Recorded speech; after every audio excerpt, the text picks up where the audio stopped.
Selamat pagi Bapak Ibu Saudara yang dikasihi Tuhan Yesus Kristus.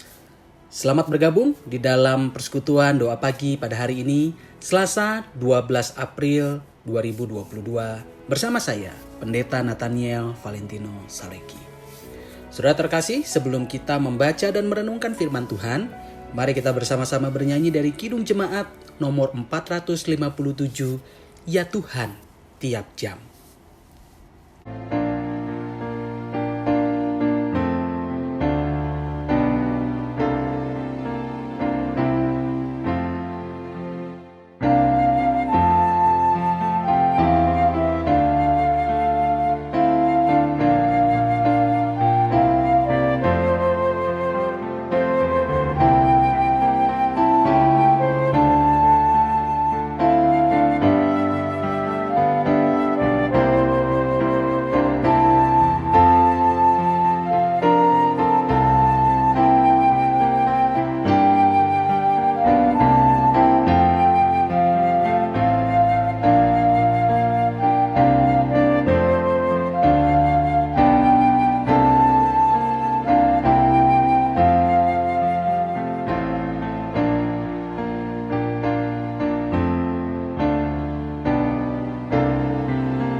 Mari kita bersatu di dalam doa. Allah yang kami kenal, di dalam nama Tuhan Yesus Kristus, kami mengucapkan syukur untuk pemeliharaan-Mu di sepanjang kehidupan kami. Kini tibalah saatnya bagi kami untuk membaca dan mendengarkan firman-Mu. Berikanlah hikmat-Mu kepada kami, agar kami mengerti apa yang menjadi kehendak-Mu itu bagi kami. Inilah doa kami yang kami panjatkan, hanya di dalam nama Tuhan Yesus Kristus, Juru Selamat kami yang hidup. Amin. Bacaan firman Tuhan dari Yohanes 10 ayat 22 sampai 30.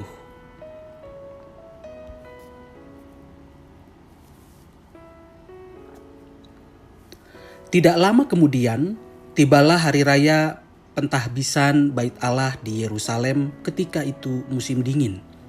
Dan Yesus berjalan-jalan di Bait Allah, di Serambi Salomo. Maka orang-orang Yahudi mengelilingi dia dan berkata kepadanya, "Berapa lama lagi engkau membiarkan kami hidup dalam kebimbangan? Jikalau engkau Mesias, katakanlah terus terang kepada kami." Yesus menjawab mereka, "Aku telah mengatakannya kepada kamu, tetapi kamu tidak percaya.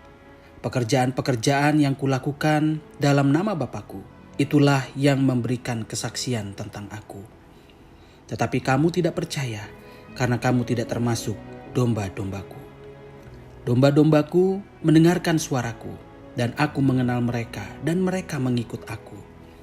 Dan aku memberikan hidup yang kekal kepada mereka, dan mereka pasti tidak akan binasa sampai selama-lamanya, dan seorang pun tidak akan merebut mereka dari tanganku. Bapa-Ku yang memberikan mereka kepadaku lebih besar daripada siapapun, dan seorang pun tidak dapat merebut mereka dari tangan Bapa. Aku dan Bapa adalah satu." Diberkatilah kita yang membaca dan merenungkan firman Tuhan di sepanjang kehidupan kita setiap hari. Hosiana. Saudara terkasih, Hari Raya Pentahbisan Bait Allah adalah hari raya orang Yahudi membersihkan bangunan Bait Allah dan para rohaniwannya dari segala kenajisan. Hari raya ini merupakan tradisi yang terus dipelihara hampir 200 tahun sebelum kelahiran Yesus Kristus. Sejarah kemunculannya adalah saat peristiwa yang terjadi pada tahun 1607 atau 1608 sebelum Masehi, yaitu saat Kaisar Antiochus keempat sedang berkuasa. Pada masa pemerintahannya, ia menjadikan bait Allah orang Yahudi sebagai altar persembahan kepada dewa Zeus. Selain itu, Kaisar Antiochus IV juga telah memasuki ruang Maha Kudus yang hanya boleh dimasuki para imam Yahudi dan menjara perkakas emas yang ada di dalamnya. Peristiwa ini sangat menodai dan melukai orang-orang Yahudi. Oleh karena itu, setelah Antiochus IV tidak lagi berkuasa dan orang-orang Yahudi memiliki hak untuk mengolah bait Allah mereka secara mandiri, upacara penabisan bait Allah ini mulai diselenggarakan. Dalam acara hari raya penabisan bait Allah, Yesus yang hadir di sana didesak oleh orang-orang Yahudi untuk memproklamasikan dirinya sebagai Mesias. Yesus berkata kepada mereka, "Aku sudah mengatakannya kepadamu, tetapi kamu tidak percaya, padahal kamu sudah melihat bagaimana pekerjaan-pekerjaan Bapa dinyatakan melalui aku kepadamu." Yesus sudah menyatakan dirinya sebagai Mesias Anak Allah melalui peristiwa air menjadi anggur saat pernikahan di Kana. Saat Yesus memberi makan 5.000 orang. Saat Yesus menyembuhkan orang lumpuh, kusta, dan sakit. Saat Yesus membangkitkan orang mati. Atau saat Yesus berkhotbah. Mereka masih saja bimbang melihat Yesus sebagai Mesias sampai-sampai mendesak Yesus untuk memproklamasikan dirinya seorang diri. Jadi apa tujuan orang-orang Yahudi ini? Ini adalah sebuah jebakan. Jadi proklamasi itu hanya sebuah jebakan supaya Yesus sah untuk dilempari batu. Karena saat penabisan bait Allah, orang tidak boleh membawa kenajisan-kenajisan, termasuk mengakui dirinya sebagai Allah. Dalam hukum Yahudi, mengakui diri sebagai Allah adalah penghujatan dan sah untuk dihukum. Yesus kemudian mengatakan kepada mereka bahwa mereka bukanlah domba-dombaku. Mereka bukan domba-domba Kristus. Domba-domba Kristus adalah orang-orang yang mengenali Kristus dan telah melihat Bapa di dalam Kristus. Lalu mengikuti Kristus dengan mengerjakan pekerjaan-pekerjaan yang Kristus kerjakan. Itulah domba-domba Kristus. Pertanyaannya adalah seperti apakah contoh konkret domba-domba Kristus itu? Saudara terkasih, Simon Petrus adalah contoh konkret orang yang dikategorikan sebagai domba Kristus. Ia mengerjakan pekerjaan yang Kristus kerjakan, yaitu mengunjungi orang sakit dan berdoa baginya. Itulah yang Petrus lakukan bagi Tabita. Berdoa kepada Tuhan bagi kesembuhan, kebangkitan Tabita. Menariknya, Petrus berdoa dengan tidak demonstratif. Ia justru menyuruh semua orang keluar ruangan. Itulah domba-domba Kristus. Domba Kristus tidak menyibukkan diri untuk menyerang, menjebak, dan menyakiti orang lain. Domba Kristus tidak mencari keonaran dan menciptakan dunia yang porak-poranda. Domba Kristus akan berjuang menghadirkan kedamaian dengan mengerjakan pekerjaan-pekerjaan Kristus. Orang-orang Yahudi yang sedang mengikuti acara penabisan bait Allah seharusnya lebih banyak introspeksi diri. Mereka mencoba untuk membuang setiap kenajisan yang ada pada diri mereka sendiri, lahir dan batin. Bukan sebaliknya. Malah menjebak orang lain yang mereka tidak sukai, yaitu Yesus, agar sah dihukum dengan lemparan batu. Ketika mereka gagal menghayati perayaan agama itu sendiri, mereka justru membuat diri mereka sendiri semakin najis di hadapan Allah. Saya pernah mendapati atau menjumpai dalam sebuah perayaan perjamuan kudus, sebuah perayaan gerejawi yang membawa kita mengingat pengorbanan, penebusan, dan penyelamatan Kristus melalui makan roti dan minum anggur di dalam kebaktian. Di dalam peribadahan itu saya pernah melihat ada penatua yang ditegur oleh jemaat karena tidak elok dalam menutup roti perjamuan dengan kain dan tidak terlalu elok menyimpan cawan persembahannya.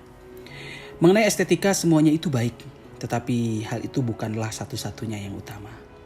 Apalah arti sebuah estetika ketika semuanya justru malah membuat makna perjamuan kudus menjadi kabur. Kehangatan relasional antara jemaat menjadi hilang. Perjumpaan dengan Kristus tidak terjadi. Bukankah Yesus juga makan dengan orang-orang berdosa dengan tidak mencuci tangannya? Sungguh hal yang tidak elok, tidak indah, dan kurang etis. Bagi Yesus yang utama bukan itu, tapi kehangatan relasional.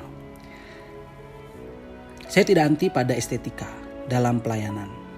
Hanya saja jika hal-hal mengenai keindahan tidak menolong kita berjumpa dengan Allah, malah menciptakan perpecahan, ada kalanya kita membuka ruang dalam diri kita untuk menerima dengan sukacita dan lapang dada apa-apa saja yang disebut ketidakindahan itu. Perayaan keagamaan seharusnya menuntun kita semakin menyadari panggilan kita di dunia sebagai pengikut Kristus. Sebagaimana Petrus yang di dalam kesehariannya mengunjungi orang sakit dan berdoa bagi mereka. Inilah yang perlu kita sama-sama upayakan. Perayaan-perayaan gerejawi yang kita ikuti selama ini haruslah bisa menumbuhkan rasa cinta kita, relasi yang hangat kita dengan Tuhan dan sesama. Dengan melakukan ini, kita telah hidup sebagai domba-domba Kristus. Kiranya Tuhan memberkati kita semuanya. Amin. Mari kita bersatu di dalam doa. Allah yang kami kenal di dalam nama Tuhan Yesus Kristus, kami mengucapkan syukur untuk firman yang kembali mengingatkan kami. Di samping segala hal yang bersifat ritualistik, yang elok, yang indah, yang rapih, tapi di balik itu semua ada hal yang esensial yang penting, yaitu relasi, kehangatan, kejujuran, kemurahan hati. Kiranya Tuhan mengajarkan kami dan mengajak kami semua agar tidak baik dalam hal penampilan saja, tetapi hati, pikiran kami, dan tujuan esensial dari ritual-ritual itu semuanya bisa kami rasakan. Tuhan, tentu kami adalah manusia yang penuh dengan kelemahan.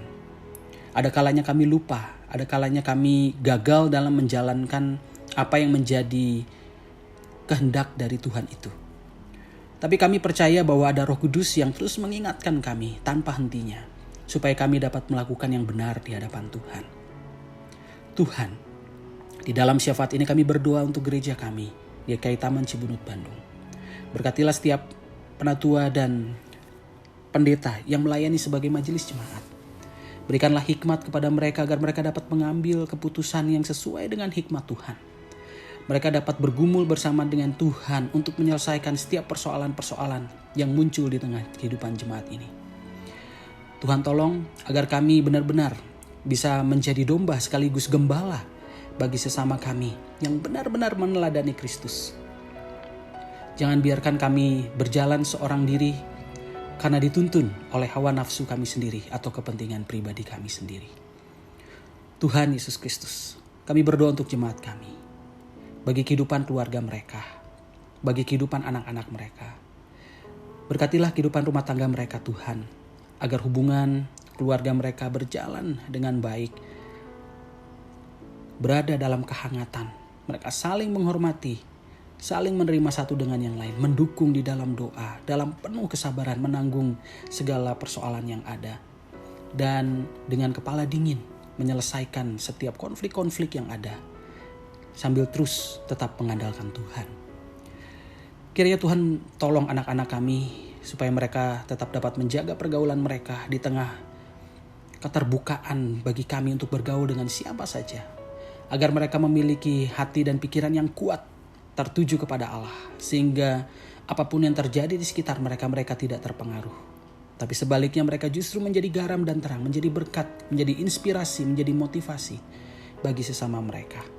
Berkatilah pendidikan yang sedang mereka tempuh agar itu semua bisa membekali mereka, membangun kehidupan jemaat, kehidupan bangsa ini, dan kehidupan dunia ini. Biarlah Tuhan memberkati setiap mereka yang bekerja dimanapun mereka berada. Biarlah Tuhan memberkati pekerjaan kami ini, agar melaluinya kehidupan rumah tangga kami, keluarga kami bisa terpenuhi. Kami berdoa supaya tempat di mana kami bekerja itu bisa menjadi ladang pelayanan bagi kami. Kami bisa menjadi terang Kristus di sana, sehingga apa yang kami kerjakan di sana memuliakan nama Tuhan dan setiap orang diberkati melaluinya. Kami berdoa Tuhan untuk mereka yang sedang mengalami sakit penyakit, baik mereka yang kami sebutkan namanya satu persatu di dalam doa-doa kami setiap hari, maupun mereka yang tidak kami ketahui. Kami percaya bahwa Engkau hadir memberikan kekuatan kepada mereka, menopang mereka. Karena kami percaya bahwa Engkau memiliki rancangan yang indah atas kehidupan mereka. Biarlah sesuai dengan kehendak Tuhan, mereka boleh merasakan kesembuhan, sehingga mereka boleh sehat kembali dan menjalani hari-hari mereka dengan sukacita. Kami berdoa Tuhan untuk kehidupan bangsa dan negara kami. Berkatilah pemimpin-pemimpin kami, supaya mereka benar-benar memperjuangkan keadilan bagi seluruh rakyat Indonesia. Kami berdoa untuk setiap pejabat-pejabat publik, mereka yang bekerja untuk menentukan kebijakan-kebijakan publik baik di daerah sampai di pusat, supaya Tuhan memberikan kebijaksanaan kepada mereka, supaya setiap produk-produk keputusan, kebijakan bagi masyarakat ini semuanya benar-benar dibuat dalam keadilan untuk dan demi masyarakat Indonesia. Kiranya Tuhan menjaga persatuan kami di tengah perbedaan yang ada, agar perbedaan ini tidak mudah dikuasai demi kepentingan orang-orang pribadinya sendiri, memecah belah kami. Kami percaya Tuhan masih ada orang-orang baik yang Tuhan pakai untuk menjaga perdamaian di negeri ini. Kami masih berada di tengah pandemi. Berikanlah kekuatan kepada kami Tuhan agar kami tetap tertib protokol kesehatan. Karena ketika kami tertib menjalani protokol kesehatan itu, sesungguhnya kami juga menjaga keselamatan orang lain. Terima kasih Tuhan untuk pimpinan-Mu dan juga kesempatan di mana kami dapat mengikuti persekutuan doa ini. Kami akan menjalankan kegiatan hari-hari kami setelah ini. Kami percaya Engkau beserta dengan kami. Biarlah apa yang kami kerjakan ini seturut dengan pekerjaan tangan Tuhan. Dan kemana kami melangkahkan kaki kami mengikuti langkah kaki Tuhan. Inilah doa yang kami panjatkan hanya di dalam nama Tuhan Yesus Kristus, Juru Selamat kami yang hidup. Amin.